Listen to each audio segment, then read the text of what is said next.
Friends, ఈరోజు నాతో పాటు వినోద్ కృష్ణ యూపీఎస్సీ 24-25లో ఆల్ ఇండియా 577 ర్యాంక్ సాధించాడు with mathematics as optional.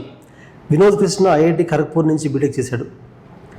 Last year వినోద్కి ఐఎఫ్ఎస్లో ర్యాంక్ వచ్చింది. అయితే ఐఎఫ్ఎస్లో హీఈస్ ఆల్రెడీ ఇన్ సర్వీస్.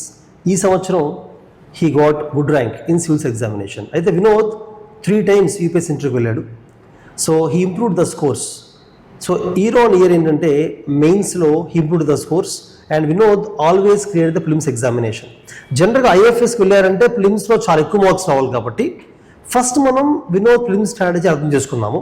తర్వాత మెయిన్స్లో Vinod year on year mains improve చేసుకుంటూ వెళ్ళి is able to achieve very good rank in civil service. కాబట్టి మెయిన్ స్ట్రాటజీ మెయిన్స్ ఎటువంటి చేంజెస్ చేశాడో will find out. And again interview, ఫైనల్గా ఇంటర్వ్యూ కూడా Vinod year on year is able to improve the score and he had 3 interviews కాబట్టి is the best person to tell us about how to prepare for personality test either towards end అవ్వచ్చు, ఓవరాల్గా demand of the examination బట్టి కూడా will find out. Okay Vinod, so congratulations once again. Thank you once again. అయితే వినోద్, ఇప్పుడు prelims జనరల్గా నేను చూస్తుంది ఏంటంటే 2016-17 తర్వాత నుంచి ఒకసారి ర్యాంక్ వచ్చిన వాళ్ళు కూడా, యూపీఎస్ ర్యాంక్ వచ్చిన వాళ్ళు కూడా మళ్ళీ ప్రిలిమ్స్ ఫెయిల్ అవ్వడం జరుగుతుంది. అంటే సీసాట్ని పక్కన పెడతాము. సీసాట్ అనేది ఒక డిఫరెంట్ కైండ్ ఆఫ్ ప్రాక్టీస్ చేయాలి, చేయకపోవడం ఫెయిల్ అవుతున్నారు. పక్కన పెడితే జిఎస్ పేపర్ 1లో కూడా నాలెడ్జ్ ఉన్నా కూడా అంత ఎక్కువ రావట్లేదు, దగ్గరలో మిస్ అవుతున్నారు. కానీ నువ్వు ఎవ్రీ ఇయర్ ప్రిలిమ్స్ క్లియర్ చేసావు. ఐఎఫ్ఎస్లో కూడా ప్రిలిమ్స్లో ఎక్కువ స్కోర్ అంటే క్లియర్ చేసావు ఎగ్జామ్ కూడా. సో ప్రిలిమ్స్ గురించి ఒకవేళ నువ్వు సజెస్ట్ చేద్దాం అనుకుంటే రిసోర్సెస్ ఏం చదవాలని, లేకపోతే ఎటువంటి స్ట్రాటజీ ఫాలో అయితే ప్రిలిమ్స్ ఖచ్చితంగా క్వాలిఫై అవ్వగలం అనుకుంటున్నావు?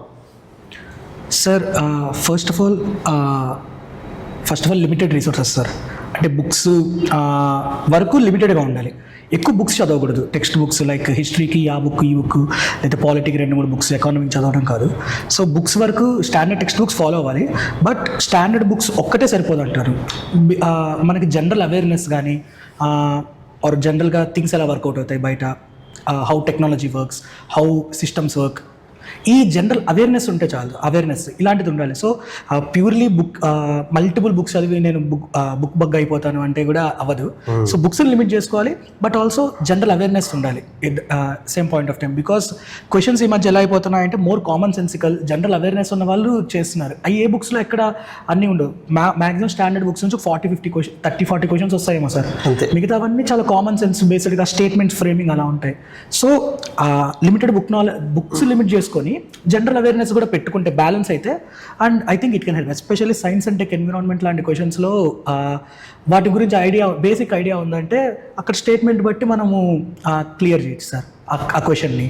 And also sir next thing PYQs like holy grail. అది పీవైక్యూస్ని ఎన్నిసార్లు చేసి దాని నుంచి జస్ట్ సాల్వ్ చేయడమే కాకుండా దాని చుట్టూ రిలవెంట్ కంటెంట్ చదవడము, ఆప్షన్స్ గురించి కానీ ఆర్ ఆ థీమాటిక్ టాపిక్లో ఆ ఏరియాని ఫోకస్ చేయడం. లైక్ ఫర్ ఎగ్జాంపుల్ ఎకానమీలో ఐఎంఎఫ్ గురించి లాస్ట్ 5 years 3 times క్వశ్చన్ వచ్చింది sir. So as simple as that, అది కూడా ఒకటే similar topic, similar line of క్వశ్చనింగ్లోనే 2 questions వచ్చాయి. సో ఇలా పీవైక్యూస్ని పట్టుకొని ఆ ఏరియాస్ని మేజర్గా కవర్ చేస్తే అట్లీస్ట్ లైక్ 10-15 క్వశ్చన్స్ ఈజీగా విత్ మినిమల్ ఎఫర్ట్. ఎందుకంటే ఆల్రెడీ అడిగాడు అదే చదువుకు, మనం ఏదేదో చదివే కంటే అది చదువుకోవడం మేలు సార్. సో పీవైక్యూస్ బేస్డ్గా చేసుకోవడం బెటర్ అంటాను సార్. ఇంకోటి, ఇప్పుడు వినోద్, జనరల్గా నువ్వు చెప్పావు ప్రిలిమ్స్ క్వాలిఫై అవ్వాలంటే ఓన్లీ బుక్స్ చదవడం కాకుండా బయట ఏం చేసి తెలుసుకోవాలి. బయట ఏం తెలుసుకోవడం కోసం ఒక సోర్స్ ఏంటంటే న్యూస్ పేపర్. మామూలుగా న్యూస్ పేపర్స్ చదువుతుంటారు అందరూ సివిల్స్ ఆస్పిరెంట్స్. ఎన్సీఆర్టీ బుక్స్ చదువుతుంటారు, స్టాండర్డ్ బుక్స్ చదువుతుంటారు జనరల్గా. సో ఇలా కాకుండా బయట ఏదో తెలుసుకోవడం కోసం కైండ్ ఆఫ్ క్యూరియాసిటీ కావాలని చెప్పావు. ఒక బిస్కెట్ ప్యాకెట్ ఉంది, లేస్ ప్యాకెట్ ఉంది, అది ఏ ఐటమ్స్ ఏ ఉన్నాయి, లేకపోతే చైనా ఒక మూవీ చూస్తున్నాము, చైనా కల్చర్ ఎలా ఉంది, ఇలా ఐడెంటిఫై చేయాలన్నావు. అయితే జనరల్గా సివిల్స్లో ప్రిపరేషన్ వచ్చిన తర్వాత, ఇప్పుడు నన్ను ఆఫ్టర్ ఫినిష్ గ్రాడ్యుయేషన్ సివిల్స్లోకి వచ్చి సివిల్స్ రాయడం మొదలుపెట్టిన తర్వాత అర్థం చేసుకొని మైండ్ సెట్ కొంతవరకు ట్యూన్ చేసుకున్నావు కదా.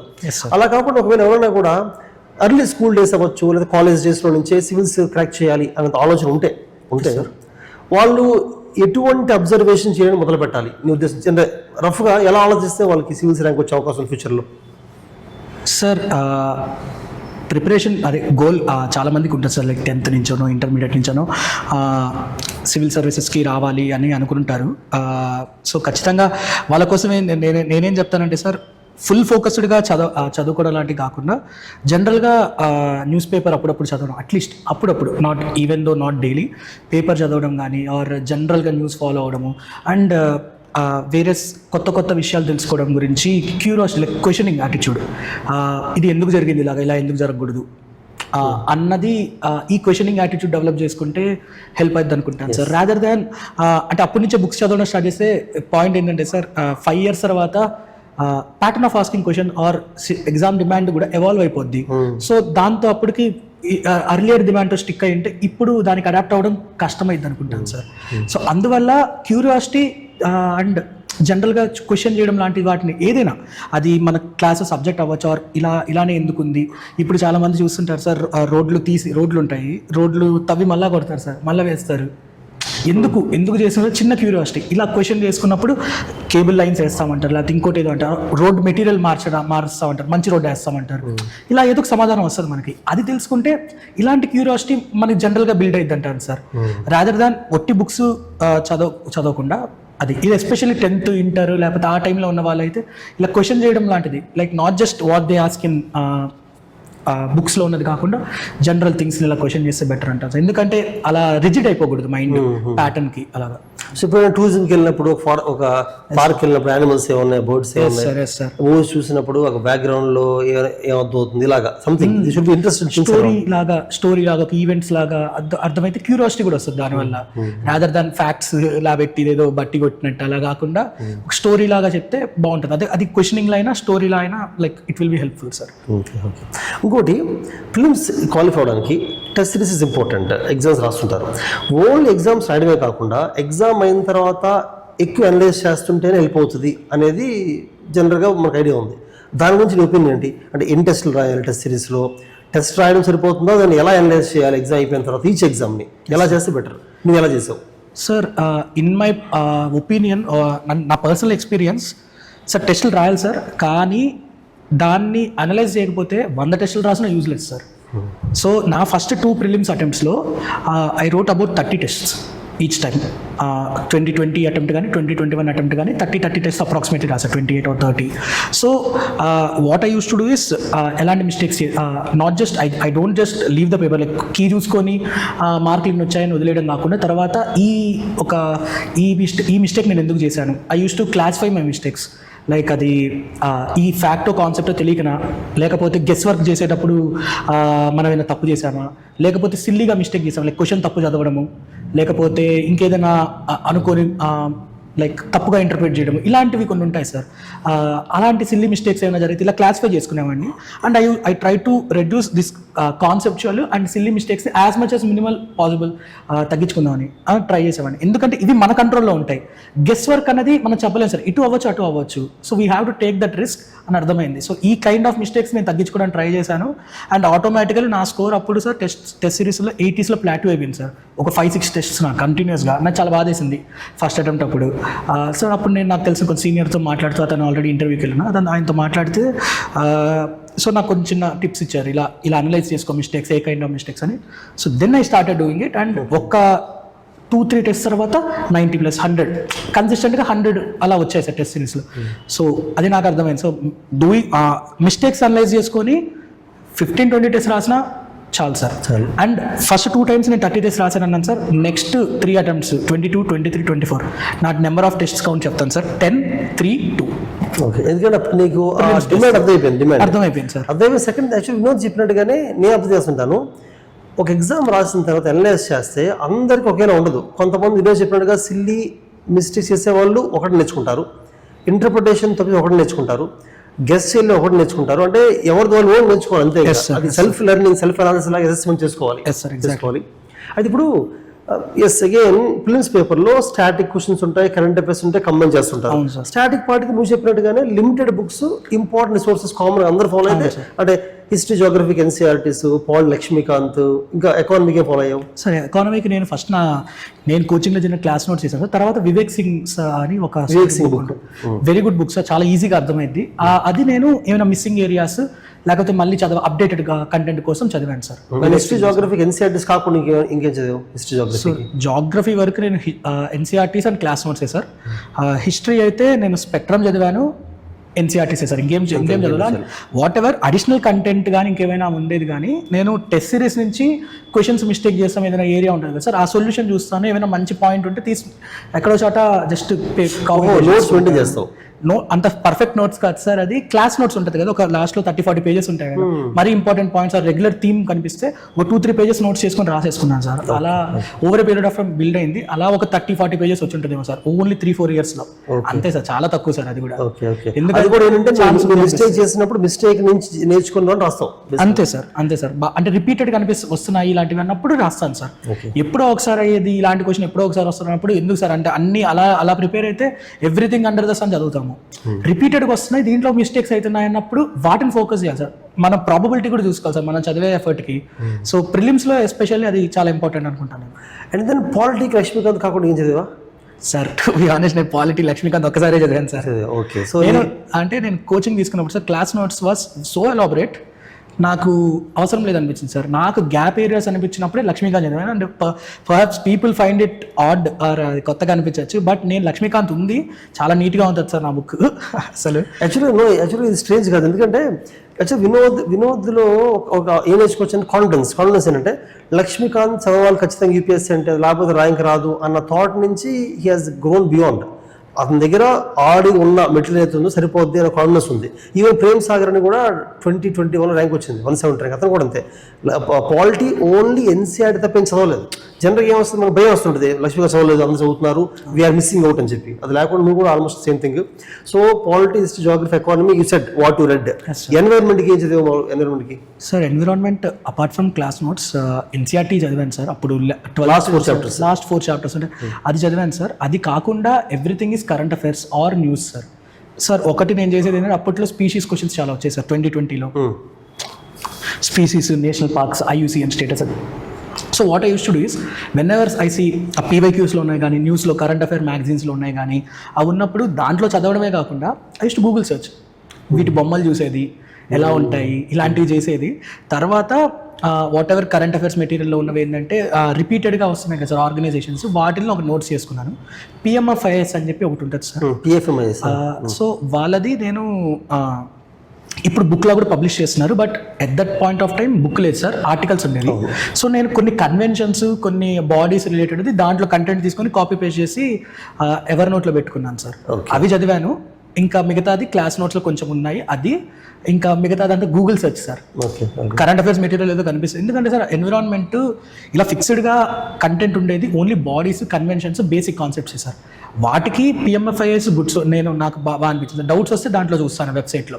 ఆ క్లారిటీ వచ్చేసింది మిగతాదంతా same current affairs and Google search okay ఇందులో మాత్రం బాగా నచ్చింది ఏంటంటే జనరల్ ఎన్వైర్న్మెంట్లో మనం రకరకాల ఫ్లోరా ఫాన్ అదే యానిమల్స్ బర్డ్స్ చదువుతుంటాం చదివినప్పుడు ఆ పేరు మనం గుర్తుంచుకోవడం కష్టం అది సెర్చ్ చేసి గూగుల్ ఇమేజ్ చూస్తే బర్డ్స్ మీద యానిమల్స్ మీద ఫ్లవర్స్ మీద ఇంట్రెస్ట్ పెరుగుతుంది అంటే గుర్తుంటుంది అది very innovative way of remembering things యాక్చువల్గా ఓకే అయితే స్టాటిక్ పార్ట్కి నువ్వు సోర్స్ చెప్పావు సోర్సెస్ యూ ఫాలోడ్ క్లియర్ చెప్పావు స్టాటిక్ పార్ట్కి కరెంట్ అఫైర్స్కి స్ట్రాటజీ అనేది మారుతూ వచ్చిందా లాస్ట్ 4 years 5 yearsలో లేదా 2022లో ప్రిపేర్ అయిన దానికి ఇప్పటికి కరెంట్ అఫైర్స్ ఏమైనా చేంజ్ తీసుకొచ్చావా లేదా సేమ్ సోర్సెస్ అయినా current affairs sir regarding current affairs completely prelims perspective చెప్తున్నా సార్ నా ఫస్ట్ అటెంప్ట్లో అందరు PT 365 చదివారు సార్ నాకు తెలీదు సో PT 365 చదవాలి అని చెప్పి నేను ప్రతి PT 365 I still remember I read I think 3 times revise చేశాను సార్ ప్రతి PT 365 social issues updated material అది ఇది sir and I did all this while working so నేను నాకు మార్నింగ్ టు ఈవినింగ్ ఆఫీస్ ఉంటుంది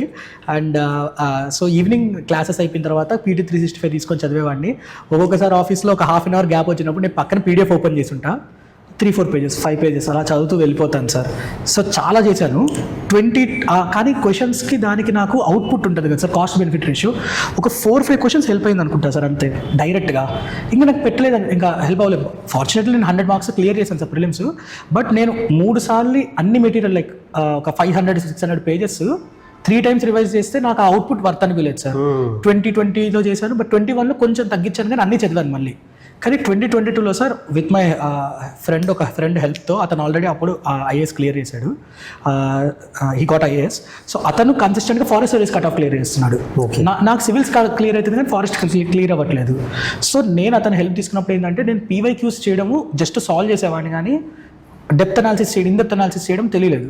సో అతనితో ఇన్ డెప్త్ అనాలిసిస్ చేసినప్పుడు నాకు అర్థమైంది ఏంటంటే కరెంట్ అఫైర్స్ మనం చదివితే ఎంతైనా ఉంటుంది, ఏది అడుగుతారని క్లారిటీ లేదు. కుదిరినని బేసిక్ ఇంపార్టెంట్ కరెంట్ అఫైర్స్ చదువుకొని మిగిలింది క్వశ్చన్ అండర్స్టాండింగ్, క్వశ్చన్ ఎందుకు ఇచ్చాడు ఇలాగా, వాటి గురించి ఆలోచించడం మొదలుపెట్టాను. సో ఆలోచించి PYQs నుంచి చేసినప్పుడు ఏంటంటే నేను చదవడం ఇంకా తగ్గిపోయింది సార్.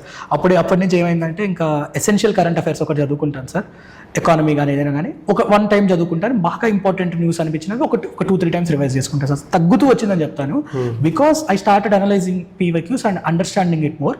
దాని చుట్టూ కంటెంట్, క్వశ్చన్స్ ఎలా సాల్వ్ చేయాలి అనేది చేశాను సార్. దానికి ముందు క్వశ్చన్స్ నేను చదివిన కంటెంట్ గుర్తు తెచ్చుకొని సాల్వ్ చేయడానికి ట్రై చేశాను. బట్ ఫ్రమ్ లేటర్ 2022 నుంచి నేను క్వశ్చన్ ఇచ్చిన స్టేట్మెంట్ని ఆలోచించడం మొదలుపెట్టాను. ఇది కరెక్ట్ అయిద్దా, రాంగ్ అయిద్దా, అది ఆ కాంటెక్స్ట్లో ఆలోచన మనకున్న నాలెడ్జ్ని అప్లై చేస్తూ పెరిగింది సార్. అండ్ దీనికి రిజల్ట్ ఏంటంటే సార్, నాకు 2020 ప్రిలిమ్స్ 99 పాయింట్ సంథింగ్ సార్, 100 అనుకోవచ్చు. 2021లో 91 సార్ స్కోరు. 2022 ప్రిలిమ్స్ నా score 137 sir. 137 abnormal high score యాక్చువల్గా అయితే చాలా జంప్ వచ్చింది అది. ఆ తర్వాత లాస్ట్ 2 years మళ్ళీ నేను forest service cut off clear చేశాను సార్. ఐ థింక్ 98 సంథింగ్ వచ్చింది సార్ 2023లో. అండ్ లాస్ట్ ఇయర్ ఇంకా మార్క్స్ రాలేదు, బట్ కీస్ ప్రకారం 115 మార్క్స్ వస్తున్నాయి sir. And with minimal number of test sir. నేను టెస్ట్ తగ్గించేశాను, అవసరం లేదనిపించింది. బట్ కంటెంట్ ఈ ఉన్న కంటెంట్ రివైజ్ చేశాను మళ్ళీ. సో నాకు ఎందుకంటే అప్పుడు అవసరమైంది చదువుకొని అనవసరమైంది వదిలేసాను సార్.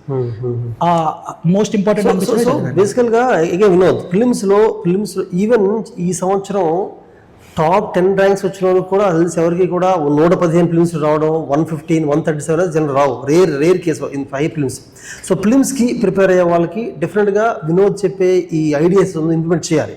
ఫర్ ఎగ్జాంపుల్ వినోద్ చెప్తుంది ఏంటంటే ఇయర్ ఆన్ ఇయర్ మార్క్స్ పెంచుకోవడం కోసం ఎక్కువ హార్డ్ వర్క్ ఎఫర్ట్ పెట్టడం గురించి చెప్పట్లేదు అసలు.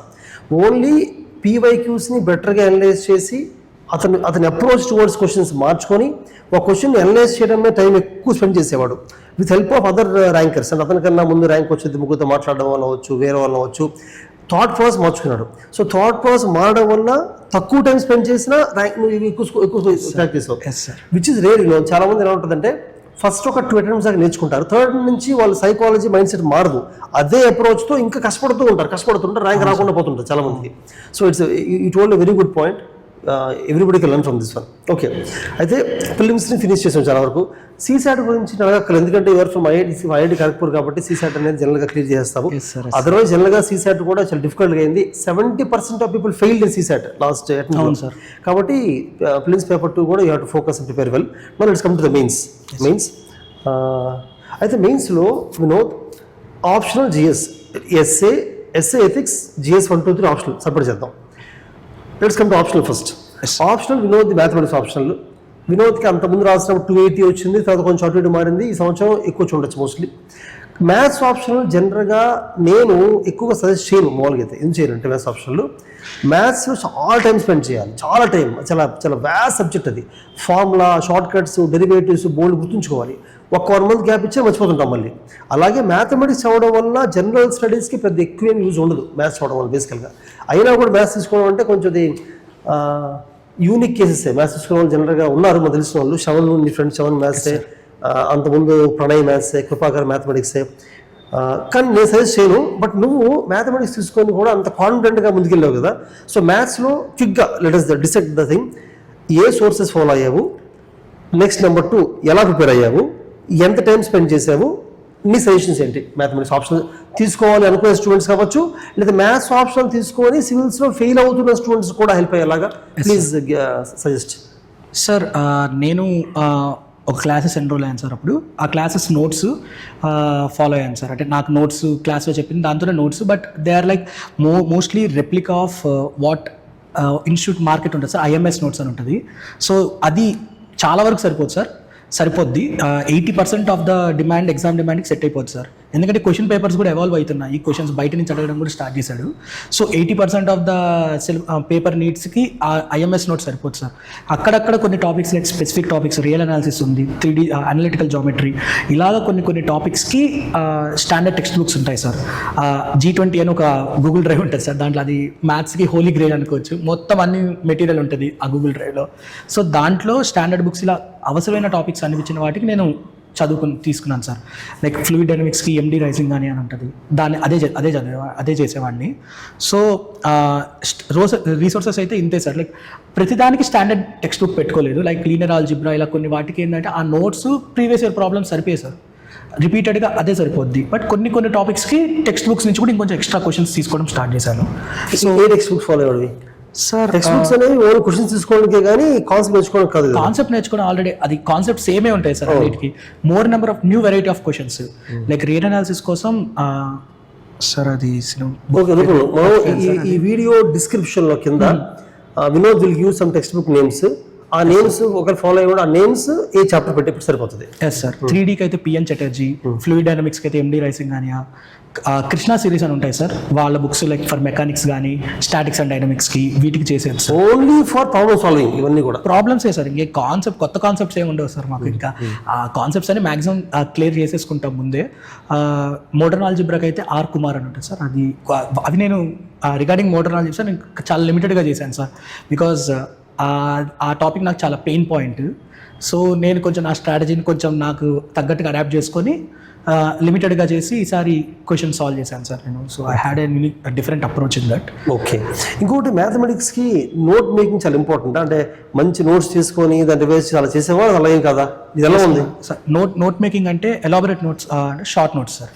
షార్ట్ నోట్స్ అయితే నాది ఒక 2 ఫైల్స్ ఉంటాయి సార్ ఇట్లా. So short notes with problems notes. So note making అంటే మనకి బేసిక్గా టాపిక్ తీసినప్పుడు ఒక 1-2 అవర్స్ కూర్చొని మొత్తం కాన్సెప్ట్స్ అన్ని రివైజ్ చేసుకోవడానికి ప్రతి టాపిక్ షార్ట్ నోట్స్ చేసుకోవాలి sir. Without short notes I think maths చేయడం అనేది impossible sir. Especially pre to mains మధ్యలో రివిజన్లో పికప్ చేసుకోవడం చాలా కష్టం సార్. చాలామంది టాపర్స్ షార్ట్ నోట్స్ కూడా అప్లోడ్ చేశారు సార్. కనిషక్ కటారియా సార్ అని ఉంటారు, ఎయిర్ 1 2018లో. ఆయన షార్ట్ నోట్స్ అంటే ఇంకా బైబిల్ లాంటిది. బట్ నేను ఓన్గా ఆయనవి 1-2 టాపిక్స్ వాడుకున్నాను, కానీ మిగతావన్నీ నేను ఓన్గా ప్రిపేర్ చేసుకున్నాను సార్ షార్ట్ నోట్స్. తీసుకుని అలాగే problem notes sir. Important problems అనిపించింది, లైక్ బేస్డ్ ఆన్ పీవైక్యూస్ కానీ ఎక్కడైనా టెస్ట్ సిరీస్లో కొత్తగా అనిపించిన ప్రాబ్లం కనిపించినా నేను వెళ్ళి మళ్ళీ నా ప్రాబ్లమ్ నోట్స్లో రాసుకునేవాడిని. ఓకే. సో మళ్ళీ ఇంకోసారి ప్రాక్టీస్ అయినట్టు ఉంటుంది, అయ్యేది. సో అలా 2 short notes and important problem notes which will consist either PYQs or some important or unique models which మాకు నెక్స్ట్ టైం రావచ్చు అన్నట్టు అనిపిస్తాయి కదా సార్. అలాగా కొన్ని ప్రిపేర్ చేసుకున్నాను సార్. ఇంకోటి వినోద్, జనరల్గా జాబ్ చేసే వాళ్ళు కూడా మన దగ్గర కోచింగ్ వస్తుంటారు. జనరల్గా కొంత మంట తీసుకుంటుంటారు. నా దగ్గర ఫుల్ టైం వచ్చిన వాళ్ళకి ఒక టైప్ ఆఫ్ అడ్వైజ్ ఇస్తే వర్కౌట్ అవుతూ ఉంటుంది జనరల్గా. కానీ జాబ్ చేస్తూ వచ్చే వాళ్ళకి నా అడ్వైజ్ అనేది కొంతవరకు హెల్ప్ అవుతుంది నా అబ్జర్వేషన్. జాబ్ చేస్తూ కొంతమంది మన దగ్గర పర్సనల్ మెంటర్షిప్ అని కోచింగ్ వస్తుంటారు. వాళ్ళకి నేను ఇచ్చే అడ్వైజ్ కంప్లీట్ యూజ్ అవ్వట్లా. నా అబ్జర్వేషన్ తక్కువ యూజ్ అవుతుంది.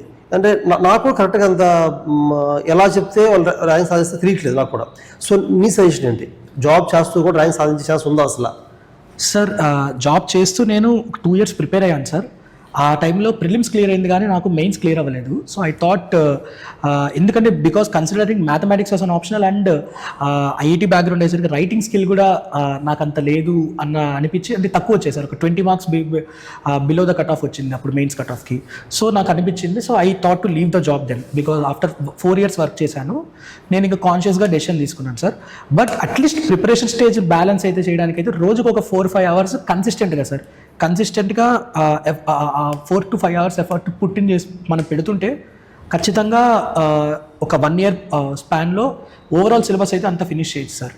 ఆ తర్వాత పర్సన్స్ చాయిస్ సార్. అంటే ఫైనాన్షియల్ సిచ్యువేషన్ అవ్వచ్చు, అతని నీడ్స్ బట్టి వాళ్ళు జాబ్ వదిలేసి చేస్తారా, జాబ్తోనే పర్సూ అవుతారని they can make the decision. But preparation ఆస్పెక్ట్లో major syllabus coverage base ground set చేసుకోవడానికి అయితే జాబ్ చేస్తూ కూడా ఖచ్చితంగా చేయొచ్చు సార్ ఎవరైనా. ఇన్ఫాక్ట్ జాబ్ చేస్తూ చూడడం వల్ల 1 year అర్థం అవుద్ది. మనకి యూపీఎస్సీ నచ్చుతుందా, అర్థం అవుతుందా, ముందుకు వెళ్ళగలం జడ్జ్ చేసుకొని ఇస్లో వదిలేయచ్చు. కాన్షియస్ డెసిషన్ తీసుకోవచ్చు సార్. అప్పుడు నిజంగా అవ్వట్లేదు అంటే వదిలేయచ్చు, డ్రాప్ చేయొచ్చు. నాకు ప్రిలిమ్స్ క్లియర్ అయింది సార్. అది నాకు కాన్ఫిడెన్స్ ఇచ్చింది. ఫస్ట్ టైం ప్రిలిమ్స్కి నాకు క్లియర్ చేయగలిగాను విత్ జాబ్.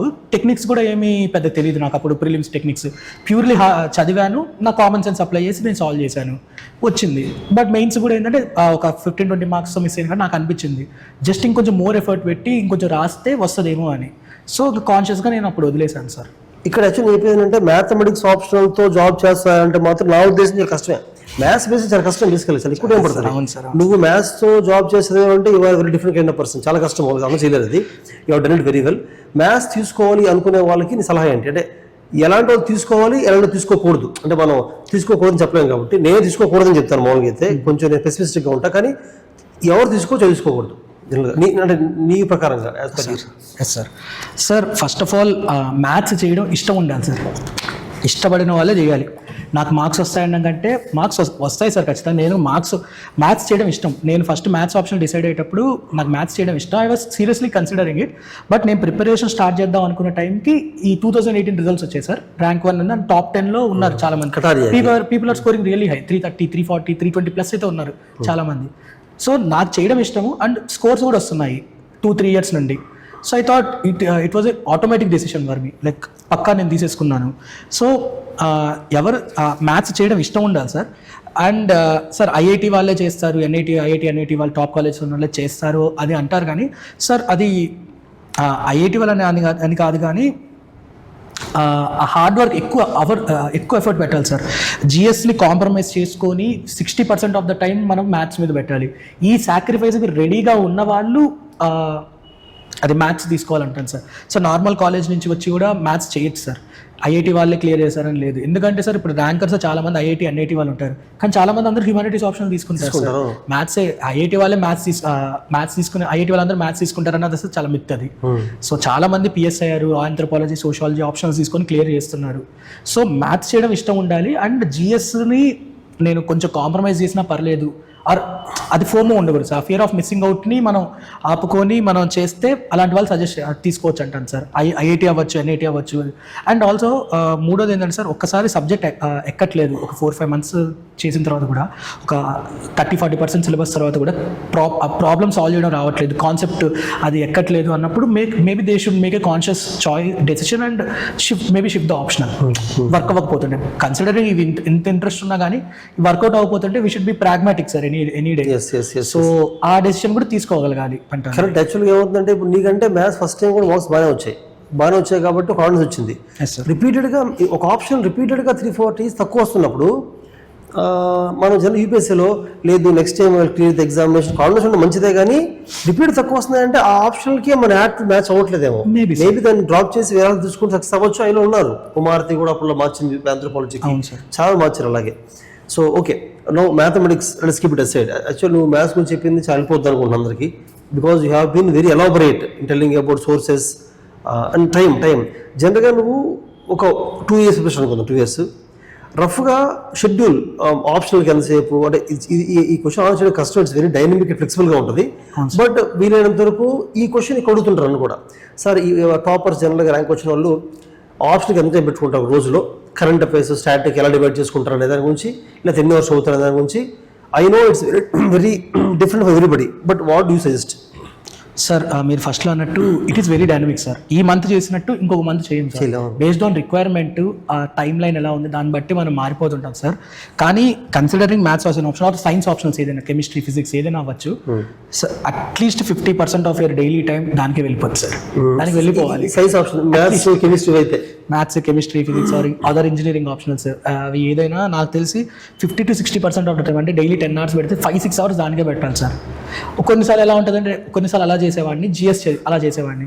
కొన్నిసార్లు ఎలా అంటే సార్ ఇంకా 2 సరిగ్గా అవ్వట్లేదని చెప్పి ఒక 1-2 weeks కంప్లీట్లీ మ్యాథ్స్ చేసేవాడిని సార్. తర్వాత ఒక 1 week మళ్ళీ జిఎస్ చదివేవాడిని. అంటే డిపెండింగ్ అపాన్ ద సిచ్యువేషన్ కొంచెం మూడ్ బేస్డ్ ఉండొచ్చు, సో అలా మార్చేవాడిని. బట్ ఒకటైతే ప్రాపర్ థంబ్ రూల్ ఏంటంటే 50-60% ఆఫ్ ద టైం పెట్టాల్సి వస్తుంది. ఎందుకంటే ఎప్పుడు పెట్టకపోతే అది సరిపోవద్దు. సిలబస్ ఫినిషింగ్ కానీ, ద రేంజ్ ఆఫ్ మోడల్స్ కానీ, పీవైక్యూస్ని కవర్ చేయడం కానీ, ఆర్ నోట్ మేకింగ్ కానీ ఇవన్నీ చేయడానికి ఆ నీడ్ అయితే ఉంటుంది sir. So 50-60% of the time is essentially needed. మీ ఫ్రెండ్స్ ఎవరైతే సైన్స్ ఆప్షన్స్ కాకుండా సోషియాలజీ, ఆంథ్రోపాలజీ తీసుకునే వాళ్ళు, నీ అబ్జర్వేషన్ అలాంటి వాళ్ళు 50% పెట్టాల్సిన అవసరం ఉందనుకుంటున్నావా? 50% of time for optional not over the journey sir. ఒక maybe 3-4 months of the time, like anthropology తీసుకున్నా ఇనీషియల్గా సిలబస్ కవర్ చేసి నోట్ మేకింగ్ ఉంటుంది కదా సార్, ఆ టైంలో 50-60% పెడితే సరిపోద్ది.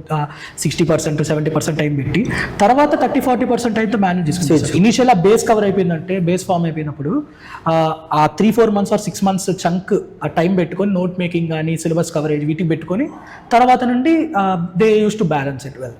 సో టైం కొంతవరకు పెట్టాలి సార్. కానీ మ్యాథ్స్కి ఏంటంటే సార్ ఎవ్రీ టైం పెట్టాలి.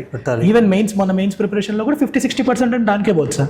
ఇది కాన్షియస్గా అయ్యేది సార్. అంటే అంత ముందు సంవత్సరం నువ్వు ఎంత బాగా చదివిన మార్కులు వచ్చినా నెక్స్ట్ ఇయర్ మళ్ళీ టైం పెట్టాల్సి వస్తుంది. పెట్టాలి సార్, రివిజన్ ఎక్కువ చేయాలి మ్యాథ్స్. అవును సార్, అవును సార్. ఈ రోజు చేసిన ప్రాబ్లం నేను రేపు మళ్ళీ ఎగ్జామ్లో కాన్ఫిడెంట్గా కరెక్ట్గా చేస్తారని గ్యారంటీ లేదు సార్. అందువల్ల ఆ ప్రాబ్లం వల్ల కన్సిస్టెంట్గా రిపీటెడ్ ప్రాక్టీస్ ఉండాలి. ఓకే. అండ్ దెన్ జిఎస్కి వచ్చేసరికి ఎథిక్స్ ఎస్ఐ కొంచెం డిఫరెంట్ గేమ్ అనుకుంది, ఎందుకంటే సింగిల్స్ పేపర్స్ కాబట్టి. GS 1-2-3 గురించి if you have to give some suggestions. Mains బాగా తక్కువ వచ్చేవాళ్ళు, రిపీటెడ్గా మెయిన్స్ ఫెయిల్ అయ్యేవాళ్ళు, చాలా బాగా కష్టపడుతున్నప్పటికీ కూడా మార్క్స్ బాగా ఉన్నారు, చాలా మంది ఉన్నారు. అశోక్ నగర్లోనే కాదు, ఢిల్లీలో ఉన్నారు. వీళ్ళందరూ ఏంటంటే మేము బాగా చదువుతున్నాము, బుక్స్ ఎక్కువ చదువుతున్నాము, కరెంట్ అఫైర్స్ బాగా స్ట్రాంగ్ ఉన్నాము, టెస్ట్ సిరీస్ కూడా రాస్తున్నాము, అయినా మెయిన్స్ ఎక్కువ వస్తుంది అని ఒక కైండ్ ఫ్రస్ట్రేషన్ ఉన్నారు. వీళ్ళకి నువ్వు హోప్ క్రియేట్ చేయడం కోసం మెయిన్స్లో నీ స్ట్రాటజీ గురించి అవ్వచ్చు, జస్ట్ ఒక ఫ్యూ ఏం చెప్పగలవా ఐడియాస్? సార్ సో ఫస్ట్లో ఏంటంటే నేను కొన్ని టాపిక్స్ నోట్స్ చేసుకొని రాసేసాను సార్. కొన్ని టెస్టులు రాశాను సార్. ఐ థింక్ నేను చేసిన ఒక మిస్టేక్ ఏంటంటే వెరీ ఫ్యూ టెస్ట్ ప్రాక్టీస్ చేసేవాడిని. సో దానివల్ల బేసిక్ నేను టాపర్స్ ఆన్సర్స్ ఎలా రాస్తారో చూసి నేను కూడా కొన్ని ఎలా వాటిల్లో ఎగ్జాక్ట్ రెప్లికేట్ చేయడం చాలా కష్టం సార్. రెప్లికా అవ్వదు. వాటిలో కొన్ని టైప్ ఆఫ్ ప్రాక్టీసెస్, ఇంకొక రైటింగ్ స్టైల్ని నాకు వస్తుంది, అది నేను ట్రై చేస్తే నాకు న్యాచురల్గా వస్తుంది, అది నేను అడాప్ట్ చేసుకోగలను. అలా కొన్ని స్టైల్స్ పిక్ చేసుకుని ఆన్సర్స్ రాయడం మొదలుపెట్టాను sir. And I got high scores sir. Last year scores రాలేదు, బట్ ముందు 3 సార్లు నాకు కన్సిస్టెంట్గా 380 అరౌండ్ స్కోర్స్ వచ్చాయి sir. It's 95 marks, average 95 in each paper is a good score. ప్రతి అటెంప్ట్లో అలానే వచ్చింది సార్. 378, 385 ఇలానే వచ్చాయి సార్ స్కోర్స్. సో నాకు ఎప్పుడు మరీ తక్కువ 320, 300 రాలేదు, కానీ ఎప్పుడు ఇలానే వచ్చింది సార్. ఒక జోన్లో స్టక్ అయిపోయానని చెప్పొచ్చు నేను. కానీ నేను ఏంటంటే సార్, నేను టెస్ట్ సిరీస్ సొల్యూషన్స్ చదువుతాను సార్. టెస్ట్ సిరీస్ సొల్యూషన్స్ చదివినప్పుడు ఏంటంటే సార్, మనం జస్ట్ కంటెంట్ చదవం సార్. కంటెంటే కాకుండా వాడు అడిగిన క్వశ్చన్కి మనం ఎలా క్వశ్చన్ బ్రేక్ చేసుకుంటున్నాము, ఎన్ని పాయింట్స్ రాస్తున్నాము, ఆర్ ఏ పాయింట్స్ ఎక్కువ రాయాలి, ఎలాంటి పాయింట్స్ ఎక్కువ రాయాలి అన్నది అర్థమయ్యేది సార్. సో చదివేటప్పుడు ఏంటంటే ఈ పాయింట్స్ని మళ్ళీ చదువుతాను. సో వచ్చినప్పుడు నేను న్యాచురల్గా లైక్ పాలిటీ తీసుకుంటే parliament related, disruption in parliament అనేది చాలా కామన్ పాయింట్, వర్కింగ్ అవర్స్ తక్కువ, తర్వాత క్వశ్చన్స్ కానీ లేకపోతే criminal cases in the among MPs అనేది చాలా ఎక్కువ ఉంటుంది. సో ఇలాంటి స్టాండర్డ్ పాయింట్స్ కొన్ని ఉంటాయి సార్ పార్లమెంట్ ఇష్యూస్ దగ్గరకు వచ్చేసరికి. సో ఇలా ఒక 7-8 పాయింట్స్ ఉంటాయి సార్. ఇది ఏంటంటే ఓవర్ పీరియడ్ ఆఫ్ కొన్ని క్వశ్చన్స్ సాల్వ్ చేసినప్పుడు కానీ అర్థమైంది సార్. సో వీటి నుండి నేను షార్ట్ నోట్స్, కొన్ని టాపిక్స్కి ఇంపార్టెంట్ రిపీటెడ్ థీమ్స్కి షార్ట్ నోట్స్ చేసుకోవడం మొదలుపెట్టాను.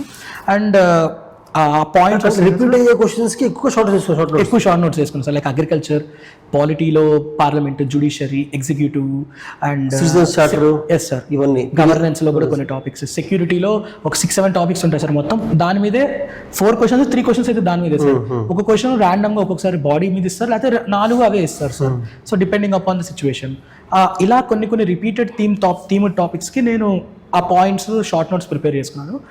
Rest of the topics like history, geography, even పాలిటీలో కొన్ని అదర్ టాపిక్స్ ఫిలిమ్స్ లాగే ఉండేవి, సేమ్ ఆ నోట్స్ ఏదైతే అదే చేసేది సార్. కానీ ఫిలిమ్స్ కి నోట్స్ ఎక్కువ చేసుకోలేదు నువ్వు? నోట్స్ ఎక్కువ చేసుకోవాలి, పెద్దగా చేసుకోవాలి. క్లాస్ నోట్స్ ఏదైనా ఉంటుంది కదా సార్, ఆ క్లాస్ నోట్స్ లో డయాగ్రామ్స్ కానీ అవి ఉంటాయి కదా సార్, అవి చేసుకునేది. అండ్ టాపర్స్ నోట్స్ ఉంటాయి సార్ చాలా మంది. సో ఏ టాపిక్ ఏదైనా టాపిక్ బాగుందంటే అది చూస్తాను, ఒక 15 minutes చదువుతాను సార్.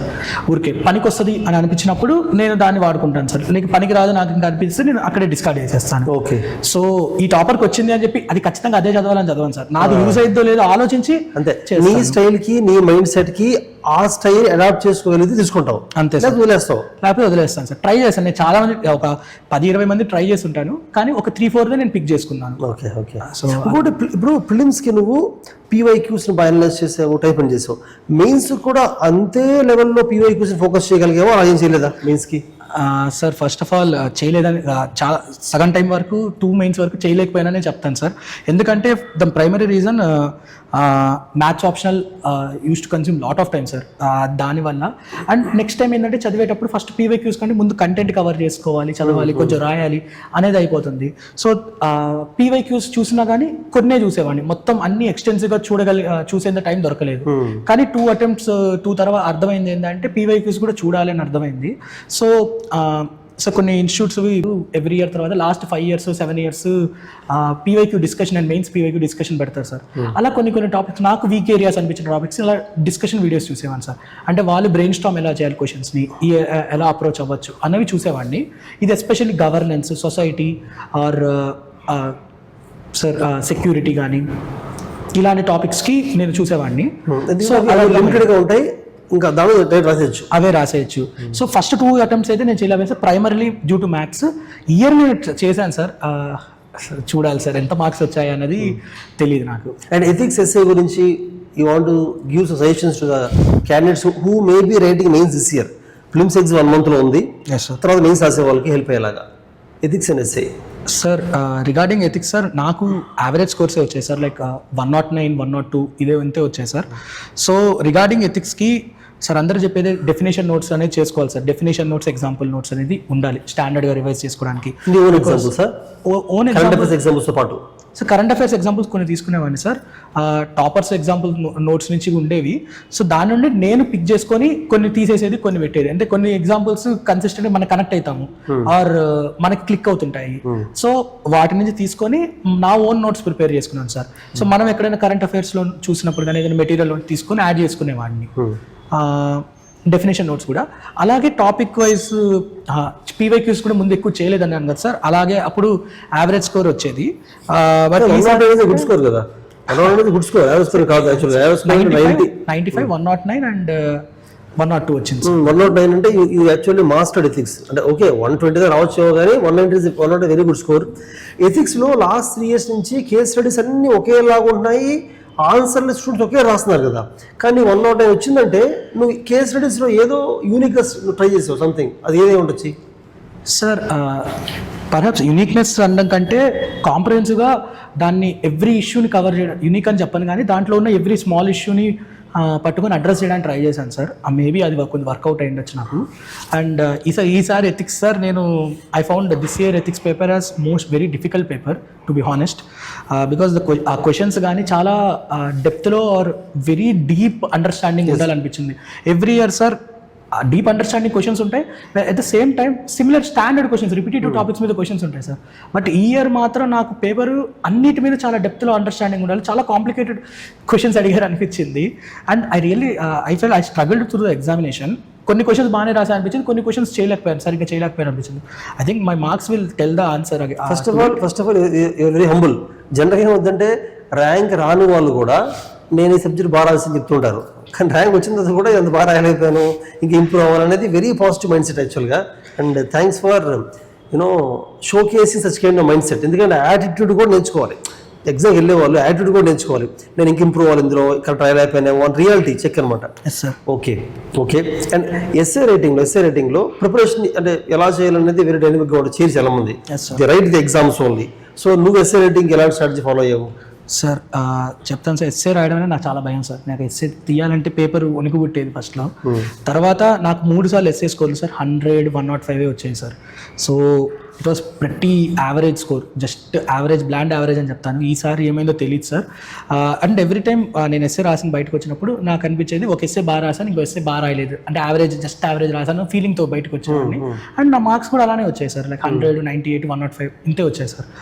సో కానీ ఒకటి నేను చేయడం బాగా స్టార్ట్ చేసింది ఏంటంటే టాపర్స్ ఎస్ఎల్ చదవడం ఎక్కువ మొదలుపెట్టాను సార్. లైక్ రిపీటెడ్గా వీక్లీ ప్రతిరోజు చదివే అనుకున్నాను సార్, కానీ చేయలేకపోయాను. బట్ 2-3 డేస్కి ఒకసారైనా ఒక 2 ఎస్ఏలు చదవడం, 2 ఎస్ఏలు చదువుతూ ఉండేవాడిని. ఎస్ఏ రైటింగ్తో పాటు కొన్ని collection of anecdotes, quotations, stories, examples పెట్టుకున్నాను సార్. సో వాటిల్లో కొన్ని స్టోరీస్ని రెప్లికేట్ చేస్తుండేవాడిని ఎగ్జామ్లో. సో కానీ వీటన్నిటికంటే సార్ నాకు అర్థమైంది ఏమైందంటే perhaps as an engineer I could not, ఆ మైండ్ సెట్ నుంచి నేను రాలేకపోయానేమో. I could not develop that writing skill. But free flow of thoughts sir, without any fear free flow of థాట్ని ఎక్స్ప్రెస్ చేస్తూ రాస్తే I think SA paper can be mastered. జెన్యూన్గా ఒరిజినల్గా ఉంటాయి ఆన్సర్స్ కదా. ఆన్సర్స్ ఉంటుంది సార్. అది నాకు రాలేదని నేను అనిపిస్తుంది సార్. నాకు ఐ థింక్ నేను ఒక పర్సన్ నేను చూసింది శ్రవణ్ సార్. శ్రవణ్ కూడా ఎస్ఏ పెద్ద ప్రాక్టీస్ చేయడు సార్. అతను కూడా నాలాగా ఇంజనీర్, అతను కూడా నా మ్యాథ్స్ ఆప్షనలే. బట్ నాకు శ్రవణ్కి నా డిఫరెన్స్ ఏంటంటే నేను భయపడతాను సార్ ఎస్ఏ రాసేటప్పుడు, శ్రవణ్ భయపడడు సార్. సో అతను భయపడడు అండ్ ఏ థాట్ వచ్చినా ఆలోచిస్తాడు, ఫ్రీగా రాసేస్తాడు sir. And he consistently got good scores. నాకు మాత్రం యావరేజ్ స్కోర్ దగ్గర ఆగిపోయింది సార్. ఇది నా ప్రిపరేషన్లో ఏదైనా నేను వెనక్కి తిరిగి మార్చుకుంటాను అంటే ఎస్ఏ ప్రిపరేషన్నే చెప్తాను సార్. మిగతా ఏ ప్రిపరేషన్ నేను చేసిన దాంతో నేను ultimately mistakes I try to rectify mistakes. Maybe నేను మళ్ళీ వెళ్ళి వెనక్కి వచ్చినా కానీ మార్చుకోకపోవచ్చు, బట్ ఎస్ఏకి మాత్రం మార్చుకుంటాను సార్. అదొక్కటి నేను చెప్తాను. Okay okay. యాక్చువల్గా వినోద్, శ్రవణ్ కలిపి లాస్ట్ 2 years నుంచి preparing for maths optional. Shravan already మనం ఇంటర్వ్యూ చేసాం శ్రవణ్ని. శ్రవణ్కి అంతకుముందు 426 ర్యాంక్ వచ్చింది, ఈ సంవత్సరం 62 ర్యాంక్ వచ్చింది. యూపీఎస్సీ ఎలా ఉంటుందంటే జస్ట్ ఒక 10 to 20 మార్క్స్లో మొత్తం ర్యాంక్స్ అని మారిపోతాయి. ఫర్ ఎగ్జాంపుల్ మీకు టాప్ 10 వచ్చిన వాళ్ళకి లాస్ట్ ర్యాంక్ వచ్చిన వాళ్ళకి పెద్ద గ్యాప్ ఉండదు.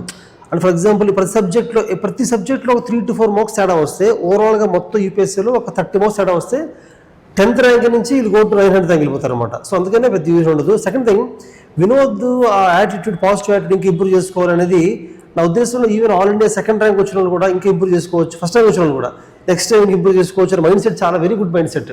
అండ్ ఇంకోటి వినోద్ చెప్తున్నారు కదా, శ్రవణ్ దగ్గర నుంచి నేర్చుకోవచ్చు లేదా వేరే ఫ్రెండ్ దగ్గర నుంచి నేర్చుకోవచ్చు. అంటే కొంతమంది కలిసి ప్రిపేర్ అయినప్పుడు ఏమవుతుందంటే ఒక్కొక్కరి నుంచి వాళ్ళు నేర్చుకోవచ్చు మనం. ఆ మైండ్ సెట్ కూడా నీకు ఉంది. నేను ఎందుకు చెప్తానంటే వినోద్ సేమ్ నీలాగే ఒక 3 to 4 times ఎగ్జామ్ రాసిన తర్వాత ఇంటర్వ్యూ దాకా వెళ్ళడం, మెయిన్స్లో మిస్ అవ్వడం, ఇలా ఉన్న వాళ్ళు చాలామంది ప్రిపరేషన్ ఆపేసి 4 years డ్రాప్ అయిపోయి దే వెంట్ ఫర్ జాబ్స్. నాకు తెలుసు పర్సనల్ చాలా మంది అంటారు. కానీ వినోద్ ఏంటంటే ఒక జాబ్ వదిలేసి 3-4 times మిస్ అయినా కూడా మళ్ళీ రాసి ఫైనల్గా able to clear the examination. So that requires lot of confidence యాక్చువల్గా. అయితే ఒక క్వశ్చన్, ఎవరైతే 3-4 times రాసి వదిలేద్దాం యూపీఎస్సీ అని వదిలేయడం అనుకోవడం కూడా their own decision. I respect the decision. ఏదైనా డ్రాప్ చేద్దాం అనుకున్నప్పుడు దట్స్ ఆల్సో గుడ్ డెసిషన్, ఎందుకంటే ఇట్స్ యువర్ ఓన్ డెసిషన్. కానీ నా పాయింట్ అంటే భయంతో డ్రాప్ చేసేవాళ్ళని చెప్తున్నాను నేను. భయంతో డ్రాప్ చేసే వాళ్ళకి నువ్వు 3rd, 4th attempt తర్వాత దగ్గరలో మిస్ అవుతున్నావు కదా, అయినా డ్రాప్ చేయకుండా నువ్వు మళ్ళీ క్రాక్ చేసావు కదా, అది ఏంటిది? What is the difference? యాటిట్యూడా అంటే ఏ యాటిట్యూడ్ అంటే వాట్ యూ ఫెల్ట్ యాక్చువల్గా? What suggestion you want to give? Sir నా పర్సనల్ విషయంలోకి వచ్చేసరికి 2 things sir. Confidence over myself, నేను చేయగలను అని నాకు నమ్మకం ఉండేది సార్. ఇటుగా అంటే ఏదో ఒక ర్యాంక్ ఎక్కడో చోట నాకు రావాలి అంటే వస్తుంది అన్న ఒక కాన్ఫిడెన్స్ నాకు ఉంది సార్ ఎప్పటికీ. ఎందుకంటే నేను ఎవ్రీ టైం ఇంప్రూవ్ అవుతూనే వస్తున్నాను. అంటే మెయిన్స్లో కానీ ప్రిలిమ్స్లో కానీ ఎవ్రీ ఆస్పెక్ట్, మ్యాథ్స్లో రావడం కానీ జిఎస్లో కానీ I was showcasing some improvement. Though it may not be very high, ఖచ్చితంగా ఇంప్రూవ్మెంట్ అయితే ఉంది. సో నా మీద నాకు కాన్ఫిడెన్స్, కొంచెం సెల్ఫ్ కాన్ఫిడెన్స్ ఎక్కువ కాబట్టి ఖచ్చితంగా ఇంకొంచెం ఒక స్టెప్ వేస్తే నేను చేయగలనేమో అని ఒకటి ఉండేది. అండ్ సెకండ్ సార్ నా ఆప్షనల్ సార్. ఆప్షనల్లో బాగా చేస్తే ఖచ్చితంగా ఒక 280 స్కోర్ అయితే మినిమం నేను పెట్టగలను. అందుకంటే వేరే ఆప్షనల్స్ 280 నేను సర్టెన్గా తెస్తాను అనేది ఏ ఆప్షనల్ ఇవ్వలేదు sir, except these science optionals, chemistry, maths ఇలాంటివి తప్ప. సో అది నేను పెట్టగలిగితే మిగతా వాటిలో నేను మార్జినల్గా 380 నుండి 400 ఇంప్రూవ్ అయ్యి ఇంటర్వ్యూలో 170, 180 తెచ్చుకుంటే ఖచ్చితంగా నేను లిస్ట్లో ఉంటానని నాకు నమ్మకం ఉంది sir. So because of my confidence about my self and on my optional performance నేను ఖచ్చితంగా ఏదో ఒకటి వస్తుంది. నేను ఐఏఎస్ ఖచ్చితంగా వస్తుందని గ్యారంటీగా చెప్పలేకపోయాను, కానీ ఖచ్చితంగా నేను లిస్ట్లో ఉంటాను అని మాత్రం అయితే నాకు కాన్ఫిడెన్స్ ఉండేది sir. So matter of few marks కదా. అవును సార్. ఒక 2-3 మార్క్స్ ఎక్కువ వస్తే బ్యాంక్ మొత్తం మారిపోతుంది. అవును సార్. ఓకే వినోద్, లాస్ట్ ఫైనల్గా ఇంటర్వ్యూ మేబీ చాలా మంది ఒకసారి ఇంటర్వ్యూ చేసి ఉంటారు, మెయిన్స్లో 3 సార్లు ఫెయిల్ అయి ఉంటారు, లేదా ప్రిలిమ్స్ ఫెయిల్ ఉంటారు. కానీ నువ్వు ఇంటర్వ్యూ కూడా 2 times, 3 times అవకాశం దొరికింది కాబట్టి 3 times ఇంటర్వ్యూ చేసావు కాబట్టి నీకు డైరెక్ట్ ఎక్స్పోజర్ ఎక్కువ ఉంది. దాన్ని చాలా నేర్చుకుని ఉంటావు. అంటే ఈవెన్ ఇప్పుడు బయట మాక్ ఇంటర్వ్యూస్ చేసే వాళ్ళు కూడా ఉండకపోవచ్చు.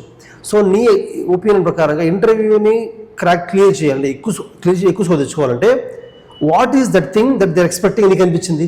ఆ 3 సార్లు కూడా వాళ్ళ దగ్గర నుంచి ఏం తెలుసుకొని ట్రై చేస్తా అనిపించింది? ఎలాంటి మైండ్ సెట్ ఇంటర్వ్యూకి వెళ్తే మార్క్స్ బెటర్గా వస్తాయనిపించింది నీ ఒపీనియన్? సార్ వన్ థింగ్ నాకు అర్థమైంది ఏంటంటే సార్, వాళ్ళకి పర్ఫెక్ట్ ఆన్సర్ కాదు సార్ కావాల్సింది. Whether your personality administration suit అయిద్దా లేదా, అది ఉందో లేదో చూస్తారని నాకు అనిపించింది సార్. సో అండ్ దీంతో పాటు దిస్ అడ్మినిస్ట్రేషన్ సూట్ అయ్యేది అనేది sir. Administration is very dynamic. ఈ రోజున్న సిచ్యువేషన్ ఇంకోలా ఉంటుంది, ఒక 10 years తర్వాత ఇంకోలా ఉంటుంది సిచ్యువేషన్. సో మనం ఆ సిచ్యువేషన్కి, సొసైటీలో ఉన్న సిచ్యువేషన్, అప్పుడున్న వాటికి మనం అడాప్ట్ అవుతూ ఉండగలగాలి. సో మన ఆన్సర్స్లో కొంచెం డైనమిజము అండ్ మనలో ఒక అడ్మినిస్ట్రేటివ్ ఓరియంటేషన్ ఒకటి ఉండాలనిపిస్తుంది సార్. అండ్ ఆన్సర్స్ ఎప్పుడు ఇంటర్వ్యూలో క్వశ్చన్స్ ఏది అడుగుతారని గ్యారంటీ లేదు సార్. సో మనం ఆన్సర్స్ కూడా బట్టి కొట్టి ఏం ప్రిపేర్ అయ్యేది ఏమి ఉండదు సార్. కొన్ని బేసిక్ పాయింట్స్, కొన్ని రిపీటెడ్ ఎక్స్పెక్టెడ్ తప్ప పాయింట్స్ అలా ఇవి మాట్లాడాలనుకోవాలి, కానీ నేను ఇదే సెంటెన్స్లో చెప్తాననే ఉండదు. సో ఇది నేను ఫస్ట్ ఇంటర్వ్యూ ఇచ్చేటప్పుడు నేను పాయింట్స్లో చెప్పి గుర్తుపెట్టుకొని ఇవ్వడానికి ట్రై చేసినప్పుడు చాలా ఫంబుల్ అయ్యాను సార్ ఇంటర్వ్యూలో ఆన్సర్ చేసేటప్పుడు. ఎందుకంటే నా పాయింట్ గుర్తు తెచ్చుకోవడానికి ట్రై చేస్తున్నాను. బట్ వన్స్ కొన్ని మాక్ ఇంటర్వ్యూల తర్వాత ఐ స్టార్టెడ్ లీవింగ్ ఇట్. ఎందుకంటే నాకు ఏది గుర్తొస్తే నాకు ఏమనిపిస్తే చెప్పడం స్టార్ట్ చేశాను. But with I try to frame it in decent sentences. And నాకు అనిపించింది చెప్పడం స్టార్ట్ చేసినప్పుడు ఫ్రీ ఎక్స్ప్రెషన్ లాంటిది స్టార్ట్ అయ్యింది. సో అప్పుడు నాకు పర్ఫార్మెన్స్ కూడా ఇంప్రూవ్ అయింది sir. And I fortunately got 179 in my first interview. So I think I did decently well. So ఎప్పుడు నేను ఈ రిజిడ్ మైండ్ సెట్లోనే చెప్పాలి అన్నది అది ఆ షాకిల్ బ్రేక్ చేసుకున్నాను. అండ్ ఆల్సో అడ్మినిస్ట్రేటివ్ ఓరియంటెడ్ ఆ మైండ్ సెట్ అలా అయితే వాళ్ళకి ఆన్సర్స్ కావాలనిపించింది sir. But I don't say I mastered it. But అలా ఉండడానికి ఏదైనా స్టెప్స్ తీసుకొని బిల్డ్ చేయగలిగితే it will be really helpful sir. So for that I think what we can do is developing our communication skills sir. So communication skills అనేది especially Telugu స్టేట్స్లో ఉన్న వాళ్ళకి చాలా considering the academic system here 10th inter Narayana వాటి వల్ల. So we don't develop our communication skills effectively. అంటే దాని time spend చేయం. బేసిక్గా we spend more time in mathematics, sciences, కానీ we spend very less time in discussions, debates, exposing our self to situations ఉండవు, అసలు ఉండదు మన పిల్లలకి. బట్ ఐ థింక్ నువ్వు గ్రాడ్యుయేషన్కి వెళ్ళినప్పుడు అక్కడ బోర్డు నేర్చుకుని ఉంటావు. అది కొంచెం ఒకేసారి రూపే ఉంటుంది కాబట్టి మల్టిపుల్ స్టేట్స్ నేర్చుకున్నాను. వినోద్ యాక్చువల్గా చాలా అర్లీ ఏజ్లోనే హీ లాస్ట్ హిస్ పేరెంట్స్. ఆ తర్వాత వాళ్ళ maternal uncle, grand parents, other members support ఇచ్చారు. సో చాలా సఫర్ అయ్యి, చైల్డ్హుడ్లో చాలా సఫర్ అయ్యి ముందుకు వచ్చాడు వినోద్. అయినా కూడా తన ఓన్ అంటే he work extremely hard to get in to IITs. First of all ఐఐటీలో మంచి జాబ్ వచ్చింది. ఆ జాబ్ను కూడా వదిలేసి మళ్ళీ సివిల్స్ వైపు రావడం కోసం అగైన్ కష్టపడ్డాడు. సివిల్స్లో నేను లక్ అనే ఫ్యాక్టర్ ఖచ్చితంగా కొంత ఉంటుంది. ఎందుకంటే వినోద్కి 3 years బ్యాక్వర్డ్ ర్యాంక్ వచ్చి ఉండొచ్చు. ఎందుకంటే అప్పుడే అతను మ్యాథమెటిక్స్ 280 మార్క్స్ వచ్చాయి, ఇంటర్వ్యూ కూడా 180 మార్క్స్ వచ్చాయి, and is perfectly suitable for clean examination. కానీ అతను కొన్ని జస్ట్ చిన్న కొంచెం మార్క్స్ తక్కువ మిస్ అయిపోయాడు. సో నిజంగా చెప్పాలంటే ఇప్పటికీ 3 years బ్యాక్కి హ్యూజ్ డిఫరెన్స్ ఉండదు. బట్ ఈ మిస్డ్ ఇట్. అలా మిస్ అయినప్పుడు డిసప్పాయింట్ అవ్వకుండా, డిప్రెషన్లో వెళ్ళకుండా మళ్ళీ he fat back and again he got a very good rank. So point అంటే వినోద్ జర్నీ నుంచి చాలా నేర్చుకోవచ్చు. యాక్చువల్లీ వినోద్ యాటిట్యూడ్ నుంచి, అప్రోచ్ నుంచి నేను కూడా చాలా నేర్చుకున్నాను. 2022లో మా ఇద్దరు ఇంటరాక్షన్ అప్పటి నుంచి కూడా I learn something from him.